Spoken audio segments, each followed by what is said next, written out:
Hi everyone, कैसे आप लोग। तो आज हम लोग सर्कुलर मोशन इसमें ख़त्म करते हैं। ठीक है, इंपॉर्टेंट है, इंपॉर्टेंट एग्जाम के पॉइंट ऑफ व्यू से भी है और आने वाले सिलेबस के हिसाब से भी है। ठीक है, तो देखो, और बहुत मुश्किल बिल्कुल भी नहीं है। आपको एनएलएम पता है तो कहीं से कुछ आगे भी दिक्कत नहीं आनी। काइनेमेटिक्स का आइडिया है ही आपको। ठीक है, तो आप सभी को पता है कि रैपिड रिवीजन है, तो रैपिड रिवीजन के हिसाब से बट सारे कॉन्सेप्ट्स मैं ढंग से कराता हूँ आपको यहाँ पे, है ना।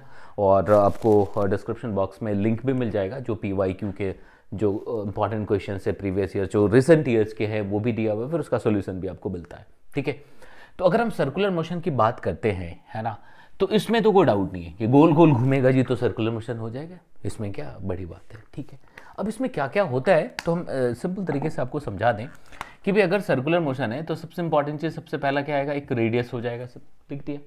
अब अगर आप देखोगे तो ये घूम रहा है सर, तो इसकी एक एंगुलर वेलोसिटी होगी कि मैं मान लो पहले ये यहां पे था t0 पे, यहां पे t टाइम पे यहां पहुंचता है। So what is this theta? This theta is known as angular displacement. What is this theta? ये क्या हो गया? एंगुलर डिस्प्लेसमेंट हो गया। तो rate of change of this angular displacement with respect to time would be the angular velocity. Great. अब आप यहीं से सोचो कि जो एंगुलर वेलोसिटी है उसको हम D theta by D T लिखते चलेगा। ये इंस्टेंटेनियस की भी बात करेगा, और जब यूनिफॉर्म होगा या फिर जब हम एवरेज निकालने की कोशिश करेंगे तो यहीं पे ये del theta by del t हो जाएगा। इनफैक्ट इसी में limit tends to zero, t tends to zero लगा के हम लोग ये लिखते हैं सर, है ना। तो बिल्कुल ठीक है। अब आप देखो तो यहाँ पे theta is the angular displacement, omega is the angular velocity. तो ये सर्कुलर मोशन के लिए कुछ इंपॉर्टेंट पॉइंट्स हो गए जी। ठीक है, अब आप सोचो कि भाई एक पाथ पे अगर आप देखोगे तो सर्कुलर पाथ पे लीनियर डिस्प्लेसमेंट भी दिख रहा है क्या? तो उसको थोड़ा अलग तरीके से डिफाइन करते हैं हम लोग। डिफाइन करने का ये तरीका हो गया कि यहां पे देखेंगे डिस्टेंस तो बिल्कुल दिख रहा है, लेकिन आप सोचो तो यहां पे हम टेंजेंशियल चीजें डिफाइन कर सकते हैं, क्योंकि अगर इस पूरे सर्कुलर पाथ को ओपन अप कर दिया जाए तो वो एक स्ट्रेट लाइन जैसा दिखेगा। एंड उस लाइन को हम ऐसे कैटेगराइज कर सकते हैं कि हर एक मोमेंट पे वो टेंजेंट की तरफ दिख रहा है। एक टेंजेंशियल पॉइंट दिखा सकते हैं हम लोग। ग्रेट। तो VT लिखते हैं, दिस इज टेंजेंशियल वेलोसिटी, और इसका जो मैग्नीट्यूड होगा वो ओमेगा इंटू आर हो जाएगा, where r is the radius. R क्या हो जाएगा? आर क्या यहां पे रेडियस हो गया। ठीक है, this called tangential velocity, this called tangential velocity. ठीक है, अब इसके दम पे देखते हैं कि व्हाट इज टेंजेंशियल वेलोसिटी, मतलब rate of change of tangential displacement, कि अलोंग दिस लाइन जो डिस्प्लेसमेंट जा रहा है दैट इज टेंजेंशियल डिस्प्लेसमेंट। ठीक है, अब यहीं से सोचो कि अगर मैं VT के मैग्नीट्यूड को कांस्टेंट भी कर दूं एक बार, कि भाई ऐसा सर्कुलर मोशन है कि the magnitude of VT is not changing, it remains constant through out the motion. तो अगर ये VT मतलब इसका अगर मैग्नीट्यूड नहीं बदल रहा है, ठीक है, तो हमें तो ये लग रहा है कि ये यूनिफॉर्म मोशन होना चाहिए। बिल्कुल ठीक है, but direction keeps on changing, direction keeps on changing. इसलिए आप कहते हो कि किसी भी तरह का सर्कुलर मोशन हो भाई साहब वो एक्सेलरेटेड तो होगा। सर वो एक्सेलरेटेड तो होगा सर। ठीक है, वो एक्सेलरेटेड मोशन होगा, इसलिए फोर्स की रिक्वायरमेंट होगी। इसलिए आगे बढ़ के थोड़ा बढ़ के देखेंगे, सेंट्रीपिटल फोर्स चाहिए होगा। ठीक है, तो सर्कुलर मोशन बोले तो एक्सेलरेटेड मोशन। ठीक है, अब यहां पे हम लोग लिख देते हैं दो तरह का मोशन, एक होता है यूनिफॉर्म, ठीक है, दूसरा होता है नॉन यूनिफॉर्म। मजे की बात क्या है कि इवन यूनिफॉर्म सर्कुलर मोशन भी एक्सेलरेटेड मोशन है, because velocity keeps on changing. जो टेंजेंशियल वेलोसिटी अगर लीनियर के नजरिए से देखें तो टेंजेंशियल वेलोसिटी लगातार चेंज हो रहा होता है डायरेक्शन के हिसाब से देखें तो। ठीक है, तो आप इसको कैसे लिखोगे कि यूनिफॉर्म की अगर बात करते हैं तो यूनिफॉर्म में हमारे पास क्या आ जाएगा, ओमेगा कांस्टेंट रहेगा, और यहां पे क्या होगा, ओमेगा वेरिएबल रहेगा। यहां पे ओमेगा क्या होगा, कांस्टेंट रह जाएगा, और यहां पे ओमेगा क्या होगा, वेरी करेगा। ये सबसे इंपॉर्टेंट चीज है। तो rate of change of omega को हम लोग अल्फा लिख देते हैं, है ना। तो अल्फा इसी को लिखेंगे D omega by D T. तो ये एंगुलर एक्सेलरेशन हो गया, और ये एंगुलर एक्सेलरेशन यहां पे जीरो हो जाएगा। बिल्कुल ठीक है। तो नॉन यूनिफॉर्म में हम बात करें तो अल्फा आ गया सर। अल्फा को क्या कहते हैं, देखो, this is alpha is angular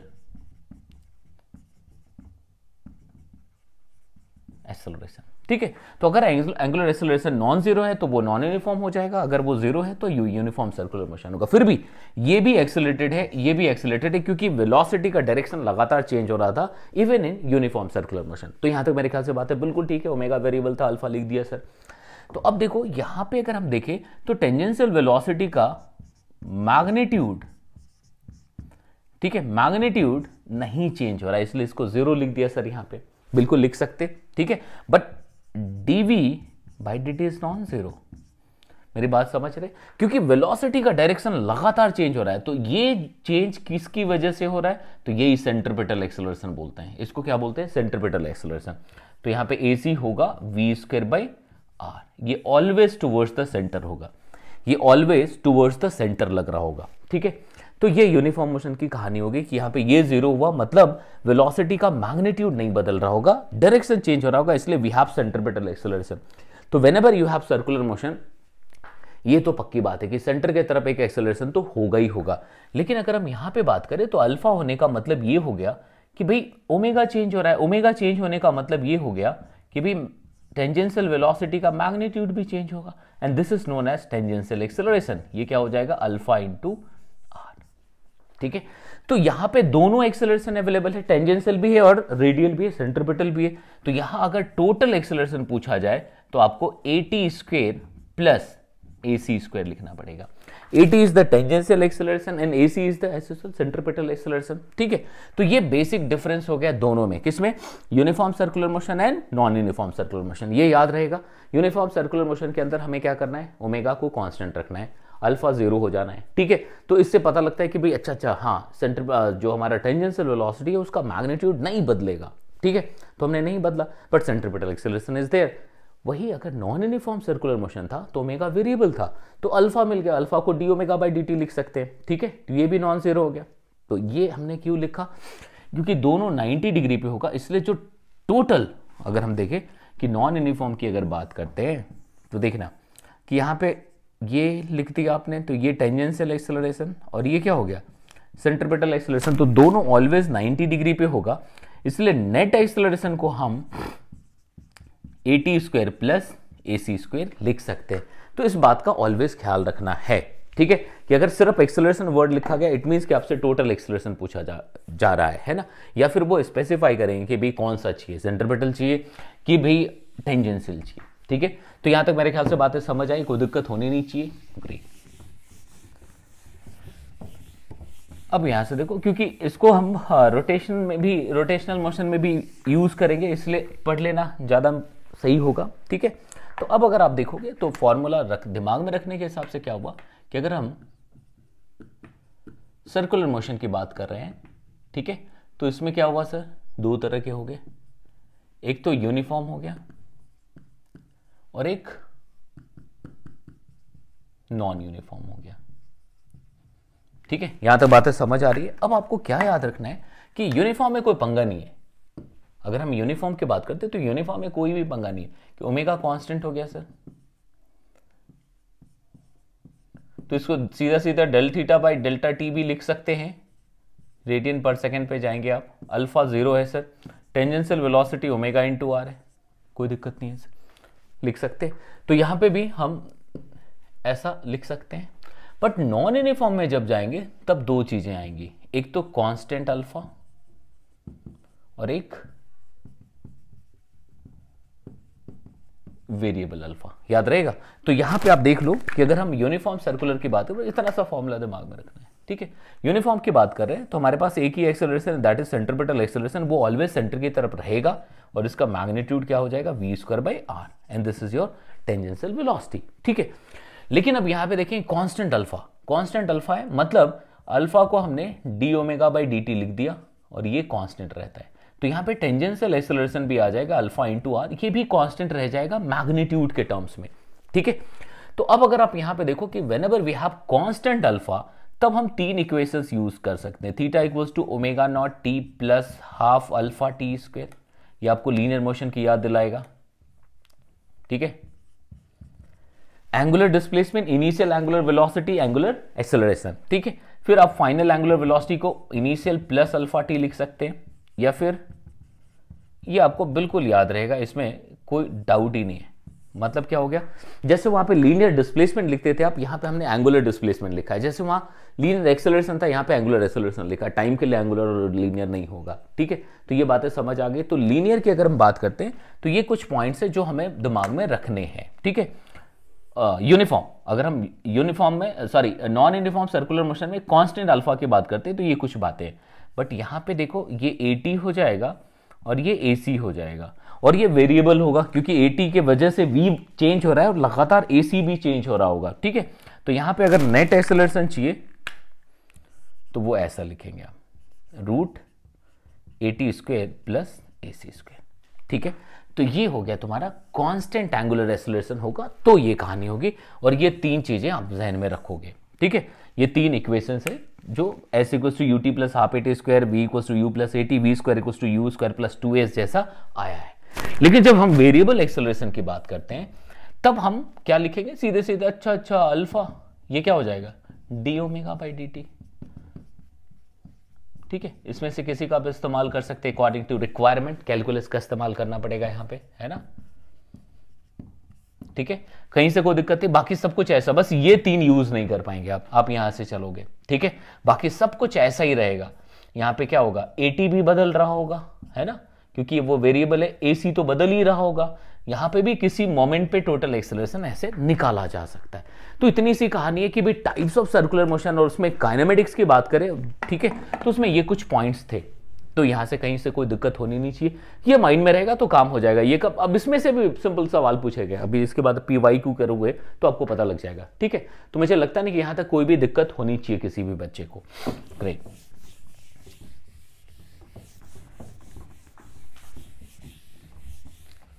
अब देखो, अगर यहीं पे आगे हम चले तो हम ये कह सकते हैं, देखना यहां तक बातें समझ आ गई कि भाई अगर सर्कुलर मोशन है तो 2 पॉइंट RPM आप देखते हैं लगातार लिखा हुआ, ठीक है।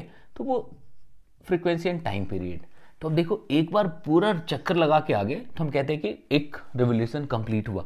तो यहां से हम टाइम पीरियड लिखते हैं, ये कितना हो जाएगा 2π/ω, ऑब्वियसली ये सेकंड में आएगा, ठीक है। यहीं पे फ्रीक्वेंसी होगी नंबर ऑफ रिवोल्यूशंस पर सेकंड। तो नंबर ऑफ रिवोल्यूशंस पर सेकंड मतलब आप लिख सकते हो T टाइम में 1 रिवोल्यूशन होता है, तो ये 1/T हो जाएगा। तो ये क्या होगा, ठीक है जी। तो ये बेसिकली रिवोल्यूशंस पर सेकंड की बात करता है, जो कि ऐसा यूनिट है। बट चलन में क्या है, ठीक है, चलन में RPM होता है। आपको बुक्स में अलग अलग क्वेश्चंस में दिख जाएगा। इसका मतलब होता है रिवोल्यूशंस पर मिनट, ठीक है। तो इसको सेकंड में कन्वर्ट करने के लिए देखो 60 कर लीजिए, ठीक है। तो ये पर सेकंड मिल जाएगा क्या, ठीक है। तो कहीं पे टाइम पीरियड और फ्रीक्वेंसी का इस्तेमाल किया जा सकता है, तो उसमें कोई ज्यादा मुश्किल नहीं होगी, ठीक है। अब यहां से समझ लेते हैं कि क्या कहानी कैसे बन रही है। अब देखो एक सिंपल सा एग्जांपल लेते हैं जहां से वो सारे पॉइंट्स आप देख पाओगे कि हमारे पास एक स्मूथ हॉरिजॉन्टल सरफेस है। Suppose we have smooth horizontal surface, ठीक है। और उस स्मूथ हॉरिजॉन्टल सरफेस पे एक रस्सी से एक बॉल बांध दिया, एक रस्सी से एक बॉल बांध दिया है जी। M मास का एक बॉल है, स्ट्रिंग की लेंथ L है और ये घूम रहा है, ठीक है। अब इसके डायनामिक्स पार्ट पे जाएंगे। बेसिक काइनेमेटिक्स आपने देख लिया, सर्कुलर मोशन का बेसिक जो कॉन्सेप्ट्स थे काइनेमेटिक्स पे वो आपने देख लिया। अब डायनामिक्स पार्ट पे आते हैं कि भाई अगर इस रस्सी से बंधा हुआ बॉल सर्कुलर मोशन कर रहा है, इस रस्सी से बंधा हुआ बॉल सर्कुलर मोशन कर रहा है, तो क्या क्या हो रहा है। तो देखो, एक तो हम कह सकते हैं कि इसकी स्पीड मेंटेन है, there is no force against V और इन सपोर्ट ऑफ V, मतलब इसके पैरेलल कोई भी फोर्स नहीं है, तो V कांस्टेंट रहेगा, ठीक है। It should remain constant as far as the magnitude of this velocity is concern. Great. You will find कि there is some tension in the string, कि भाई अगर पहले स्टेशनरी था तो इस रस्सी में कोई भी टेंशन नहीं था, लेकिन जैसे ये घूमना चालू किया तो इस रस्सी में टेंशन आ गया। अब हुआ ये होगा कि जैसे हमने इसको टेंजेंशियल वेलोसिटी दी होगी, एक एलोंगेशन की टेंडेंसी आई होगी। हुआ ये होगा कि जैसे आपने वेलोसिटी दी होगी, एक स्ट्रिंग में एलोंगेशन की टेंडेंसी आई होगी। वो इसलिए कि एक एंड फिक्स्ड है। तो यहां से वो कहानी पता चलती है, जैसे कहते हैं पहले मुर्गी की पहले अंडा, ठीक है। तो आप यहां से ऐसा देखोगे कि भाई ये मतलब पहले टेंशन की पहले सर्कुलर मोशन, ठीक है। तो आप समझना कि भाई जैसे वेलोसिटी दी आपने, ऐसा नहीं कि पहले टेंशन आ गया होगा और उसके बाद से आपने जैसे वेलोसिटी दी होगी, since one end of the string is fixed, तो इनएक्सटेंसिबल स्ट्रिंग है, एक एक्सटेंशन एलोंगेशन की टेंडेंसी आई होगी। तो एक एलोंगेशन की टेंडेंसी आई होगी, क्यों? क्योंकि ये वी सीधा जाना चाहेगा, तो एलोंगेशन की टेंडेंसी की वजह से एक टी लग गया। अब ये टी क्या करेगा, उस वी के मैग्नीट्यूड को तो नहीं बदल पाएगा बट उसके डायरेक्शन को जरूर बदलेगा, ठीक है। तो अब देखो इससे क्या हुआ, ये थोड़ा सा टेढ़ा हुआ, फिर टी ऑलवेज सेंटर की तरफ लगता रहा and as a result we got the circular motion, ठीक है। इट मींस कि टी जो है यही वो है जो इस पार्टिकल को सर्कुलर मोशन के लिए जो एप्रोप्रिएट जो भी चाहिए रिक्वायर्ड सेंट्रिपिटल फोर्स प्रोवाइड कर रहा है, ठीक है। तो देखो सेंटर की तरफ वी स्क्वायर बाय एल, ये एक्सेलरेशन हो गया। तो हम यहां पे कहेंगे कि t is providing the centripetal acceleration to the body. तो जब आप ग्राउंड के फ्रेम में हो तो there is no requirement of centrifugal force, even आपके माइंड में भी नहीं आना चाहिए। तो हमने जो अभी ऑब्जर्वेशन लिया है वो ग्राउंड के फ्रेम से लिया है, हमने ग्राउंड फ्रेम से अभी ऑब्जर्वेशन लिया है। तो हम देखेंगे, हमने ग्राउंड के फ्रेम से अभी ऑब्जर्वेशन लिया है, अब देखेंगे कि भाई यहां पे सेंट्रिपिटल एक्सेलरेशन है टुवर्ड्स द सेंट्रिपिटल, एक एक्सेलरेशन है टुवर्ड्स द सेंटर। तो भाई T is providing the required centripetal acceleration to the body. So T को क्या लिख सकते हैं हम, mv स्क्वायर बाय एल लिख सकते। तो यहां पे कह सकते हो this T is providing the centripetal acceleration to the body, ठीक है। और जो भी सेंट्रिपिटल फोर्स प्रोवाइड करता है उसका नाम दे देते हैं centripetal force. Centripetal force by role नाम है, ठीक है, बाय रोल। अगर किसी को आप कहते हैं ना ये रोहित शर्मा जी है तो आप कहते हैं कप्तान, तो बाय रोल उनका नाम कैप्टन है। तो एग्जैक्टली वही चीज, तो यहां in this case t is centripetal force. अब ऐसा मत रट लेना कि टी इज सेंट्रिपिटल फोर्स, कहीं सेंट्रिपिटल फोर्स है, ऐसा नहीं। तो in this particular situation t is playing the role of that particular force who is providing the centripetal acceleration to the body. Clear है? So यहां पे हम कह सकते हैं, तो what is centripetal force sir? What is centripetal force? तो centripetal force वो है जो बॉडी को सेंट्रिपिटल एक्सेलरेशन प्रोवाइड करता है। तो इसको हम ऑलवेज लिख सकते हैं m into v square by r, क्योंकि m तो मास ऑफ द बॉडी हो गया and v square by r is the required acceleration, ठीक है। इसलिए हम इसको सेंट्रिपिटल फोर्स बोलते हैं और ये टुवर्ड्स द सेंटर होता है। बात समझ आ गई? तो व्हाट इज सेंट्रिपिटल फोर्स? तो जो बॉडी को सेंट्रिपिटल एक्सेलरेशन प्रोवाइड कर रहा हो उसी को सेंट्रिपिटल फोर्स बोल देते हैं, ठीक है। तो मुझे लगता है ना कि यहां तक किसी भी बच्चे को कोई डाउट होना चाहिए। इन दिस पर्टिकुलर केस टी को वो सौभाग्य प्राप्त हुआ है इस बॉडी को सेंट्रिपिटल फोर्स प्रोवाइड करने का, ठीक है। तो यहां तक बातें समझ आ रही, मुझे लगता नहीं कि कहीं भी कोई परेशान होने वाली चीज होगी, कहीं भी सेंट्रिफ्यूगल फोर्स पिक्चर में नहीं, कहीं भी सेंट्रिफ्यूगल फोर्स पिक्चर में नहीं है, ठीक है। और सब काम कहां से हुआ? ग्राउंड फ्रेम से हुआ। लेकिन अगर इसी चीज को हम बॉडी के फ्रेम से करने की कोशिश करें, देखिएगा, देखो यहां तो बात समझ आ रही है, ये हमने लिख दिया। लेकिन अगर यही कहे कि नहीं जी मुझे तो यहीं बैठना है, मैं तो यहीं से बैठ के सॉल्व करना चाहता हूं, ठीक है, या किसी भी रोटेटिंग फ्रेम में जाना चाहता हूं, ठीक है, तो देखना, तो जो भी घूम रहा होगा वो क्या हो जाएगा? नॉन इनर्शियल फ्रेम हो जाएगा। तब कॉन्सेप्ट आया सेंट्रिफ्यूगल फोर्स का। सर सेंट्रिफ्यूगल फोर्स के लिए एक चीज का ख्याल रखना है आपको कि सेंट्रिफ्यूगल फोर्स का मतलब ये हो गया, ये एक एडजस्टमेंट है, ये एक एडजस्टमेंट है। ये कब लगता है? When the observer is in rotating frame, when the observer is in rotating frame तब सेंट्रिफ्यूगल फोर्स लगता है। जब ऑब्जर्वर रोटेटिंग फ्रेम में होगा तब सेंट्रिफ्यूगल फोर्स लगेगा। कितना लगेगा sir centrifugal force? Mass of the body जिस पे लगाना है हमें centrifugal force, mass of that body into omega square. जिस बॉडी, ओमेगा क्या हो गया? ऑब्जर्वर रोटेटिंग फ्रेम में था तो रोटेटिंग फ्रेम का एक्सेलरेशन, रोटेटिंग फ्रेम की angular velocity into r. What is r? This is the perpendicular distance between body and the axis and the axis about which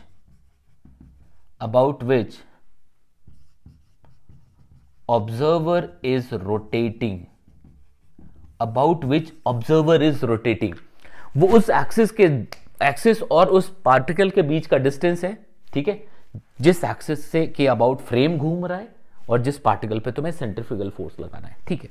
अब जरा ध्यान से देखना कि अगर इस बॉडी को हमें इस बॉडी पे हमें एफवीडी यहां से बनाना है सर, तो जब मैं यहां से बनाऊंगा, ये तो सब कुछ ग्राउंड के फ्रेम से दिख रहा था, तो अब मैं अगर यहां से देखूंगा तो देखो रोटेटिंग फ्रेम है, तो रोटेटिंग फ्रेम है मतलब हमें एक जो पहले फोर्स एग्जिस्ट कर रहा वो तो रहेगा ही रहेगा।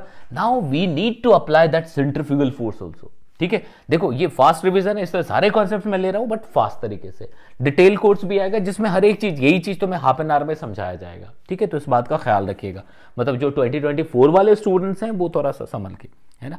तो देखो हमने टेंशन टी लगा दिया, since that observer is in non inertial frame, that is rotating frame, so this adjustment is required, ठीक है। और यही जो एडजस्टमेंट है इसी को कहते हैं सेंट्रीफ्यूगल फोर्स, यही, ठीक है। ये किधर लगता है? अवे फ्रॉम द एक्सिस, मतलब रेडियली आउटवर्ड्स, रेडियली आउटवर्ड्स। ये क्या लगेगा सर? रेडियली आउटवर्ड्स लगेगा। तो देखो इसका मास m कितने से घूम रहा है? ओमेगा। ओमेगा को क्या लिख सकते हैं यहां पे? देखना यहां तक बातें समझ आ रही। अगर हमें यहां पे ओमेगा लिखना हो तो v/l हो जाएगा, लिख सकते हैं। ओमेगा लिखना हो तो v/l हो जाएगा इनटू, ये हो गया। This is called centrifugal force. ये किधर लगता है? Radially outward. अब हम बॉडी के फ्रेम में है तो हमें इसका एक्सेलरेशन 0 दिखेगा, तो नेट फोर्स 0 हो गया। तो देखो mv²/l वही आया जो पहले आया था, लेकिन तरीका बदल गया। वही आया जो पहले आया था लेकिन तरीका बदल गया। अब हम नॉन इनर्शियल फ्रेम में जाकर के, मतलब वो इक्विलिब्रियम में दिख रहा था बॉडी, ठीक है। तो यहां पे प्रैक्टिस में आपको ये चीजें लेके आनी कि जब भी ऐसा कुछ होता है तो सर्कुलर मोशन अगर दिख रहा है तो go to the rotating frame, तो चीजें आसान होगी। ऐसा नहीं कि वो ग्राउंड फ्रेम से नहीं बनेगा, डेफिनेटली ग्राउंड फ्रेम से भी बनेगा, बट ज्यादा कन्वीनियंट रहेगा कि आप उस रोटेटिंग फ्रेम में जाकर के सॉल्व करें, ठीक है। तो मेरा ख्याल नहीं कि भी यहां तक कहीं भी किसी भी बच्चे को डाउट होगा तो कैसे सेंट्रीफ्यूगल फोर्स लगाते हैं पता लग गया, ग्रेट। एक सिंपल सा एग्जांपल दे देता हूं ताकि आप इसको अप्लाई कर पाओ ढंग से, ठीक है। अब देखो अगर मान लो कोनिकल पेंडुलम डाल देते हैं हम, है ना। कोनिकल पेंडुलम मतलब एक रस्सी ऊपर बांध दी पेंडुलम नॉर्मल और उसको गोल गोल घुमा दिया, मतलब ये हॉरिजॉन्टल सर्कल में घूम रहा होगा सर, ठीक है। तो एफवीडी कैसे बनना है? तो ये एल लेंथ हो गया, ये थीटा हो गया सर, ठीक है। अगर आप यहां से देखोगे तो एक mg नीचे लग रहा होगा, tension in the string along the string and away from the body लग रहा होगा, इसमें कोई पंखा ही नहीं है। अब ये थीटा ये एल है तो रेडियस तो निकाल ही लोगे, आर को हम एल साइन थीटा लिख ही सकते हैं, लिख दीजिए सर। अब देखो इस पे अगर सेंट्रीफ्यूगल फोर्स दिखाना, इसी फ्रेम में आ गया, इसी रोटेटिंग फ्रेम में आ गया बॉस, तो यहां पे क्या हो जाएगा? अगर ये ओमेगा से घूम रहा है तो सेंट्रीफ्यूगल फोर्स रेडियली आउटवर्ड आता है, तो ये हॉरिजॉन्टल, ये पता करना जो ऐसे नहीं कि तुम इधर लगा देना। तो this body is rotating about, this body is moving on the circular path with this centre, ठीक है। तो यहां पे क्या हो जाएगा? mv²/r। अगर ओमेगा दिया हुआ है तो m⍵²r, बस इसके बाद काम बन जाएगा, क्योंकि आपने सेंट्रीफ्यूगल दिखा दिया। आप रोटेटिंग फ्रेम मतलब उस बॉडी में के पे ही बैठे हो तो नेट फोर्स 0 हो जाएगा। आगे की कहानी बहुत आसान है। If this is theta, this is also theta, तो t cos theta should be equal to mg। ये क्या आ जाएगा? t sin theta should be equal to m⍵²r, बस लिख सकते।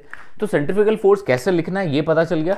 इसके बाद जैसे वो सारे क्वेश्चंस देखेंगे, आपको लिंक मिल जाएगा डिस्क्रिप्शन बॉक्स में, वो एक बार आप ट्राई करेगा, फिर उसमें 3-4-5 आवर्स के बाद या नेक्स्ट डे तक उसका सॉल्यूशन भी आ जाएगा, ठीक है। तो एक प्रॉब्लम सॉल्विंग अप्रोच में मिल जाएगा, और क्या जो बताया गया वो सफिशिएंट है कि नहीं वो भी आपको पता चलता रहेगा, ठीक है। तो मुझे लगता नहीं कि किसी भी बच्चे को कोई दिक्कत होनी चाहिए यहाँ तक, ग्रेट।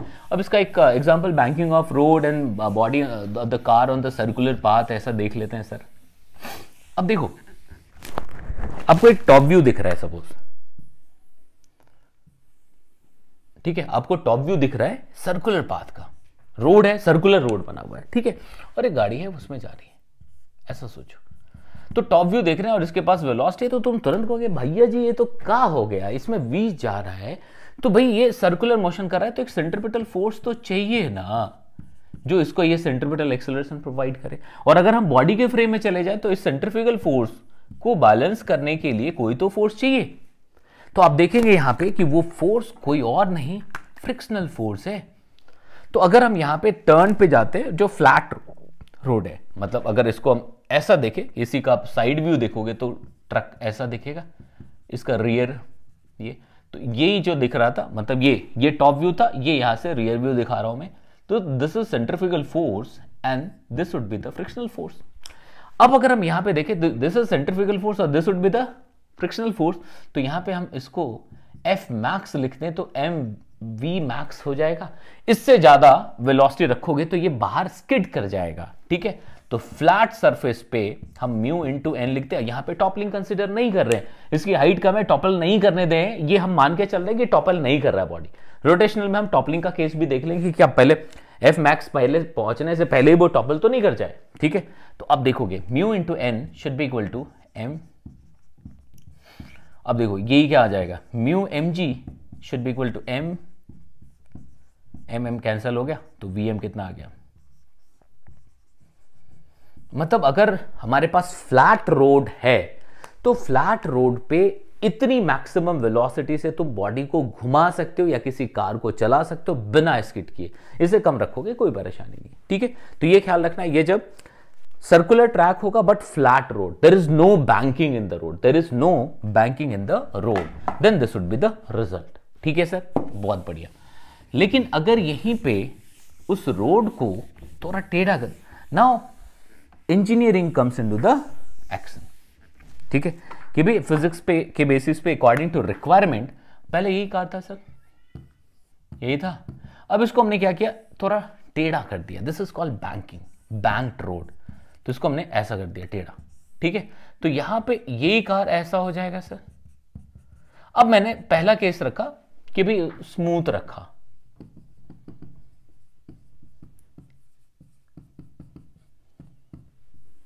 ठीक है, बैंकिंग ऑफ रोड की बात कर रहे हैं। अभी हमने फ्रिक्शन यूज ही नहीं किया, तो देखो जो सेंट्रीफ्यूगल फोर्स लग रहा था बेटे जी ना mv²/r, उसका एक कंपोनेंट अब आ रहा है पिक्चर में, उसका एक कंपोनेंट पिक्चर में आ रहा है जो तुम्हें स्किड कराने की कोशिश करेगा। तो इस इंजीनियरिंग का सबसे बड़ा फायदा ये होगा, मिल गया कि जो सेंट्रीफ्यूगल फोर्स सीधे सीधे कंट्रीब्यूट कर रहा था तुम्हें बाहर स्किड कराने के लिए, अगर हम बॉडी के फ्रेम में बात करें, अब उसका एक कंपोनेंट आ गया है which is mv²/r cos theta.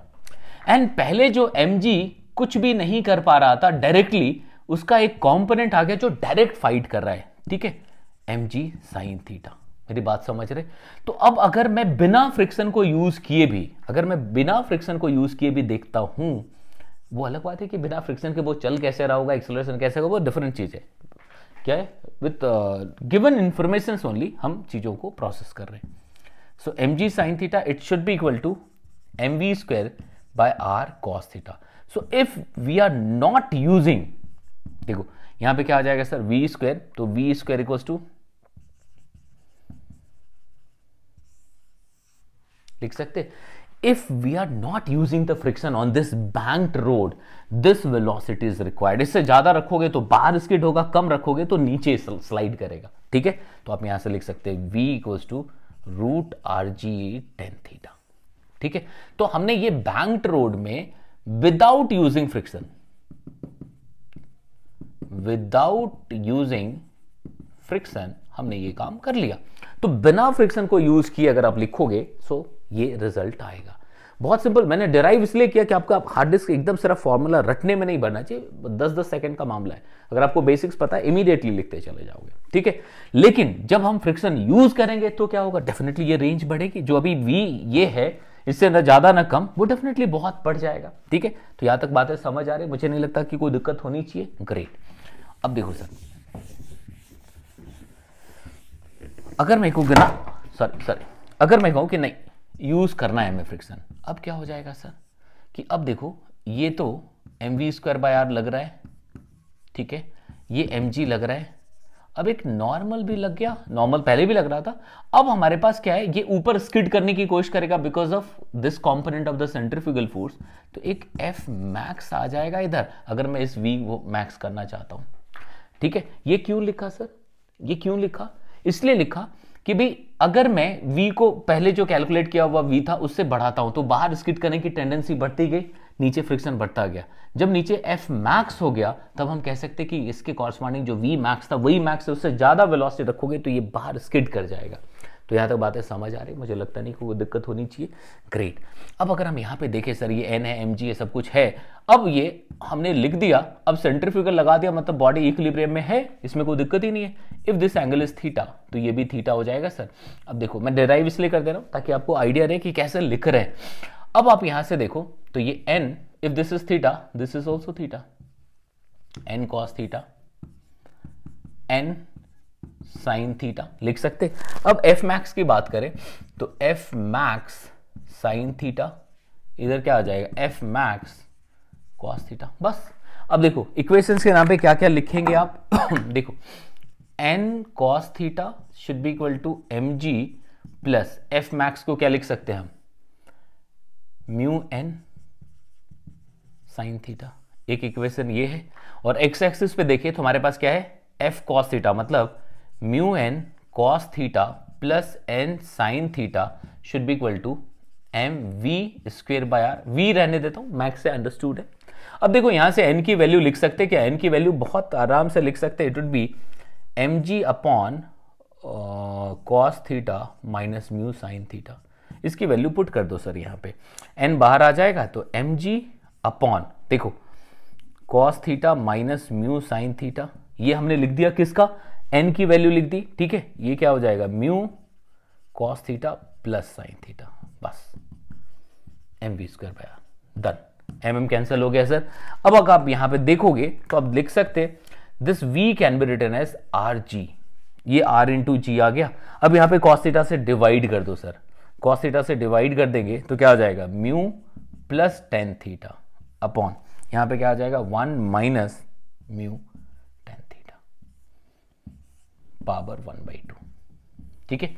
ये तब यूज करना है जब इंक्लाइन प्लेन पे, ये फॉर्मूला याद रखना है, एक दो बार पूछा गया तो आप डिराइव नहीं करने लग जाओ, ये वाला फॉर्मूला थोड़ा टाइम लग जाएगा, तो आप ये याद रख सकते हो, ठीक है। तो जब भी हमारे पास इंक्लाइन सरफेस है और उस इंक्लाइन सरफेस पे फ्रिक्शन भी इस्तेमाल करना है तो this would be the maximum value of velocity.